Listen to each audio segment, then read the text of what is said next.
Oke, kelemahan tersebut yang tadi kita coba eksploitasi itu merupakan, secara dasar prinsip dari cross scripting maupun HTML injection, gitu ya. Tapi cross scripting sendiri itu terbagi menjadi setidaknya ada 3 tipe. Yang pertama adalah satu, ada stored cross scripting, yang kedua ada reflected cross scripting, yang ketiga adalah DOM based, cross scripting. Gitu. Nah, untuk vulnerability yang tadi, yang barusan kita cobain, itu merupakan jenis reflected. Kenapa disebut reflected? Karena dia tidak persisten. Data yang kita kirim itu tidak disimpan di server, gitu ya. Dan hanya dapat dilihat oleh pengguna yang mengirimkan payload pada umumnya. Dan di reflected ini umumnya melibatkan proses dengan server. Jadi server side atau code pada server yang meletakkan payload kita ke dalam dokumen HTML ini.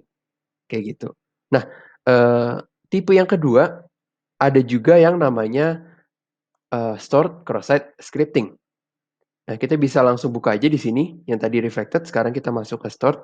Nah, eee, kita coba identifikasi dulu, ternyata di sini mirip kayak guestbook gitu, kita bisa masukin nama, paste misalkan, message-nya, "Halo, saya di sini."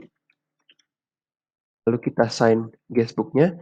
Dan setelah, kita masukin nama dan message, ternyata dia akan ditampilkan di, daftar-daftar ini, gitu. Bedanya kalau misalkan di, web yang ini ketimbang web yang sebelumnya, ketika kita refresh halaman ini, data tersebut yang kita input itu benar, tersimpan di dalam database. Jadi data yang kita masukkan itu tidak hilang, seperti itu. Nah, hal tersebut yang menjadikan stored cross-site scripting itu punya impact yang jauh lebih parah, lebih dalam. Kenapa? Karena kalau misalkan kita berhasil masukin cross scripting di sini, yang akan terkena efeknya bukan hanya diri kita, tapi juga mungkin seluruh pengguna lain yang, visit halaman ini, kayak gitu. Nah, contohnya seperti ini, kita masukin nama, misalkan kita langsung aja ya, masukin, text script, di dalamnya ada alert. Oh, nggak bisa, kita nggak bisa menampilkan nggak bisa masukin, eee nama dengan panjang lebih dari sekian karakter, gitu. Jadi namanya kita biasa dulu aja, undo misalkan, lalu message-nya kita baru masukin text script-nya, script alert 123, lalu kita tutup dengan text script. Lalu kita sign. Nah, yang terjadi adalah sama seperti tadi, browser melihat text script tersebut dan menjalankan JavaScript di dalamnya, makanya angka 123 ini keluar, seperti itu. Nah, tapi yang lebih parah adalah payload kita yang sudah kita kirimkan barusan itu tidak hilang. Jadi ketika kita refresh ke website ini, kita visit ulang, JavaScript yang tadi kita tuliskan, payload yang tadi kita masukkan, itu akan tereksekusi kembali, seperti itu. Makanya di sini namanya stored cross-site scripting, karena payload cross-site scripting-nya itu tersimpan di suatu tempat di, server, seperti itu. Nah, itu merupakan tipe cross-site scripting yang kedua, yaitu tipe stored cross-site scripting. Sifatnya dia persisten, dia tersimpan pada web, dan dia memiliki potensi untuk diakses oleh pengguna lain, nggak cuman kita, gitu. Dan umumnya dia melibatkan proses pada server atau dengan server. Jadi mirip seperti reflected cross-site scripting, tapi di sini yang, akan meletakkan payload kita tersebut, payload cross scripting-nya adalah server. Server yang akan taruh payload tersebut ke dalam dokumen HTML-nya, kayak gitu. Nah, kenapa ini penting, kenapa dituliskan? Karena ada tipe yang ketiga, yaitu DOM based cross-site scripting, gitu. Nah, ini kita review singkat. DOM based itu mirip seperti reflected cross-site scripting, dia tidak persisten, tidak disimpan di server, tapi biasanya dia tidak melibatkan proses pada server, murni dengan memanfaatkan kesalahan pada code di sisi klien, gitu. Jadi biasanya yang menyebabkan adalah JavaScript itu sendiri, yang menyebabkan adanya cross-site scripting jenis DOM based ini.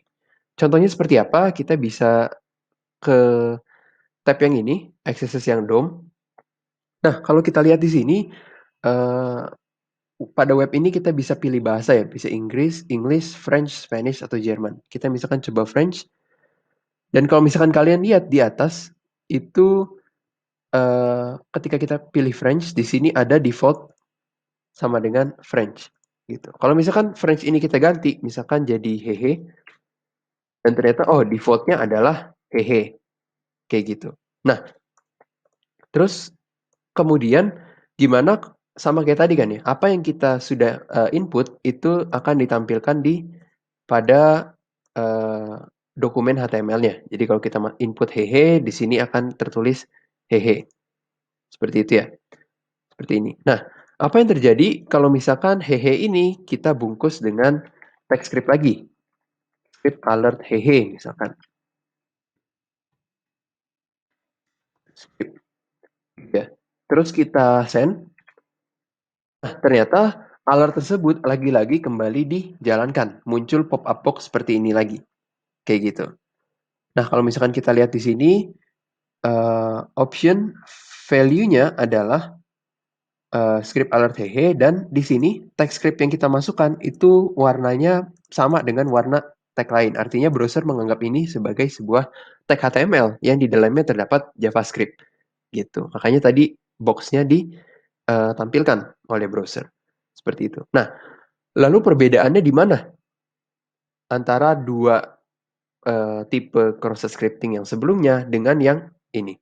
Perbedaannya ada di sini. Kita bisa coba lihat source code dari programnya. Barusan saya pencet Ctrl U. Dan kalau misalkan kita lihat di sini, dia di bagian select itu terdapat sebuah text script yang di dalamnya dia akan ngecek nih. Kalau misalkan ada document.location.href.indexOfDefault, artinya kalau misalkan URL kita memiliki parameter default, yang dia lakukan adalah dia akan lakukan document.write. Document.write ini merupakan fungsi di JavaScript untuk menuliskan sesuatu ke dalam dokumen HTML. Kayak gitu. Oke ya. Jadi perbedaannya yang paling dasar adalah kalau misalkan di vulnerability yang sebelumnya, vulnerability yang di reflected misalkan, payload yang kita masukkan di sini, kan script alert satu script, ketika kita masukkan, kita kirim, yang akan taruh payload tersebut, script alert satu script tersebut ke dalam dokumen HTML itu adalah server atau di backend. Kayak gitu. Karena kalau kita lihat di sini, kita Ctrl U lagi, di sini dia tidak memiliki code JavaScript untuk melakukan itu sama sekali. Oke, jadi yang akan taruh kata-kata ini, script alert satu script dan kata hello ini itu adalah dari servernya, gitu.